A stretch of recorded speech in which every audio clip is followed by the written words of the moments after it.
صاحب نمائش، دکھاوا اور ریاکاری انسان کو کہیں کا نہیں رہنے دیتی۔ ایسا انسان دوسروں پر وقتی طور پر تو کوئی رعب اور دبدبہ قائم کر لیتا ہے، مگر اس کے اندر کی دنیا میں کبھی اطمینان پیدا نہیں ہو پاتا۔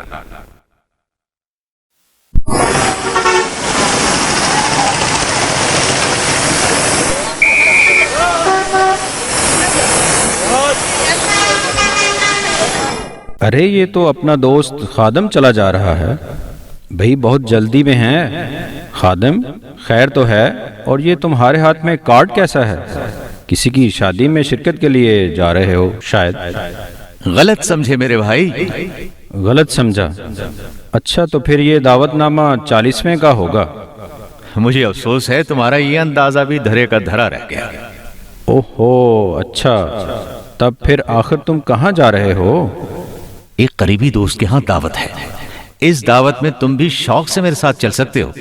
نہیں بھائی، بھلا میں کیسے جا سکتا ہوں؟ دعوت تمہاری ہے، میری نہیں۔ اوہو، زیادہ ہی مولانا بنتے رہتے ہو۔ بھائی میرے تو سارے گھرانے کی دعوت ہے، لیکن گھر والوں کو ایک شادی میں جانا ہے، اس لیے وہ اس دعوت میں شرکت نہیں کریں گے۔ اس دعوت میں صرف میں جا رہا ہوں، لہذا تم میرے ساتھ شوق سے چل سکتے ہو۔ یوں بھی انجم صاحب میرے گہرے دوست ہیں۔ انجم صاحب؟ ہاں، ایک سرکاری محکمے میں ملازم ہیں، میں بھی اسی محکمے میں ہوں۔ اسی بنیاد پر ہمارے سارے گھر کی دعوت ہے، تم شوق کے ساتھ چلو۔ لیکن تم نے اب تک بتایا نہیں یہ دعوت ہے کس سلسلے میں؟ بھائی انجم صاحب نے اپنا مکان نئے سرے سے بنوایا ہے، سارا مکان گروا کر بالکل نئی عمارت اٹھائی ہے۔ سچ بات تو یہ ہے کہ اب ان کا مکان بہت خوبصورت بن گیا ہے، پیسہ بھی انہوں نے پانی کی طرح بہایا ہے۔ بس مکان مکمل ہونے کی خوشی میں سب دوستوں اور عزیزوں کا اصرار تھا کہ دعوت دی جائے، سو اس سلسلے میں ایک شاندار دعوت کا اہتمام کیا گیا ہے۔ بس تم میرے ساتھ چلو، خوب لطف رہے گا۔ مجھے اس طرح جانا اچھا نہیں لگتا۔ میری دعوت میرے نام سے ہوتی تو میں ضرور چلا جاتا۔ اچھا بھائی، ان سے پہلے اجازت لے لیں گے، تم فکر نہ کرو۔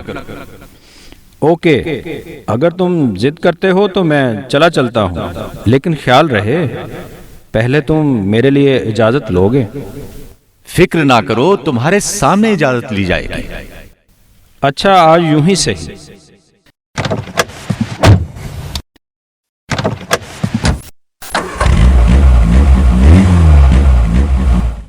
کیوں، کیسی رہی دعوت اور کیسا لگا مکان؟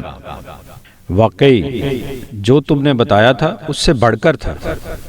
مکان بہت شاندار ہے، ہر چیز پر خوب پیسہ خرچ کیا گیا ہے، اور دعوت بھی زبردست تھی، کسی چیز کی کمی نہیں ہوئی، بہت لطف آیا۔ لہذا خادم تمہارا شکریہ، آج تمہاری وجہ سے ایک مزیدار دعوت اڑانے کا موقع ملا۔ انشاءاللہ آئندہ بھی ایسی دعوت کا موقع ملے گا۔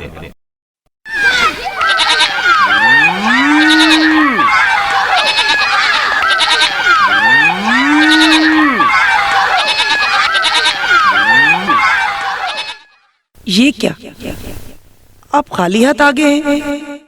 ہاں بیگم، خالی ہاتھ آ گیا ہوں۔ لیکن کیوں؟ اس بار بکرے بہت مہنگے ہیں، ان کے ریٹ آسمان سے باتیں کر رہے ہیں، اور تم تو جانتی ہو پہلے میں نے مکان پر سارا پیسہ لگا دیا، جو بچا تھا دعوت پر لگ گیا، اب قربانی کیسے کریں؟ لہذا میں نے فیصلہ کیا ہے کہ ہم اس سال قربانی نہیں کریں گے۔ پھر لیکن میں نے تو سنا ہے۔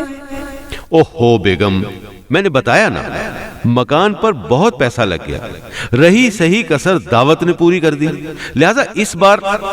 لیکن میرے پاس جو زیورات۔ بات کو سمجھنے کی کوشش کرو بیگم، بس ہم قربانی آئندہ سال کریں گے۔ اور لوگ کیا کہیں گے؟ کچھ نہیں کہیں گے، جتنے لوگ کہنے والے ہیں ان سب نے مکان کو آنکھوں سے دیکھا ہے، ہمارے گھر میں دعوت کھائی ہے، لہذا وہ بھلا کیوں کچھ کہیں گے؟ اب بس اس موضوع پر بات ختم، جاؤ کھانا لے آؤ، بہت بھوک لگی ہے۔ جی اچھا ٹھیک ہے۔